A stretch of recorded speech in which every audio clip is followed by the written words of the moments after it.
Hello guys, ఇవాళ మనం emergency biryani చేయబోతున్నాం. వచ్చేయండి. ఇంకా ఆయిల్ వేసి స్పైసెస్ వేసి పచ్చిమిరపకాయ ఆనియన్స్ వేసి బాగా వేయించేసి బ్రౌనిష్ వచ్చేంత వరకు. తర్వాత అల్లం వెల్లుల్లి పేస్ట్, పుదీనా, కొత్తిమీర వేసి మిక్స్ చేసుకోవాలి. తర్వాత టమోటా వేసుకోవాలి.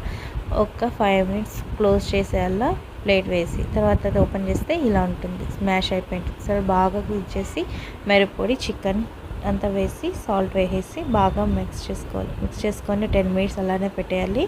తర్వాత ఓపెన్ చేసి కర్డ్ వేసేసి మీకు ఎంత వాటర్ కావాలో అంత వాటర్ వేసుకునేవాళ్ళి.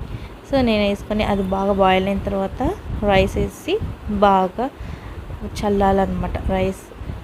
ఇంకా ఇలా చేసేసి తర్వాత మిక్స్ చేసేసి ప్లేట్ మూసి పెట్టేయాలి. తర్వాత ఒక 15 మినిట్స్ తర్వాత ఓపెన్ చేస్తే ఇలా బయటకు వచ్చేసి ఉంటుంది రైస్. సో బాగా మిక్స్ చేసి కలర్ వేసుకోవాలి. నెక్స్ట్ బాగా మిక్స్ చేసి క్లోజ్ చేసేయాలి. తర్వాత 15 మినిట్స్ తర్వాత ఓపెన్ చేస్తే వేడి వేడి బిర్యానీ రెడీ. గుమగుమలాడిపోతుంది స్మెల్ అయితే. ఇంకా ప్లేట్లో సర్వ్ చేస్తుంటే ఎంత కలర్ఫుల్గా ఉందో. మీకు కలర్ కావాలంటే ఆప్షనల్, వేసుకోవాలంటే వేసుకోవచ్చు, లేదంటే స్కిప్ చేసేయచ్చు. నాకైతే కావాలని వేసుకున్నా. ఇంకా చికెన్ పీసెస్ అయితే బాగా బాయిల్ అయింది. జస్ట్ హాఫ్ అన్ అవర్లో ఎంత గుమగుమలాడే బిర్యానీ రెడీ. టేస్ట్ చేస్తుంటే అదిరిపోయింది. మీకు నచ్చితే లైక్ చేసి సబ్స్క్రైబ్ చేయండి. Thanks for watching.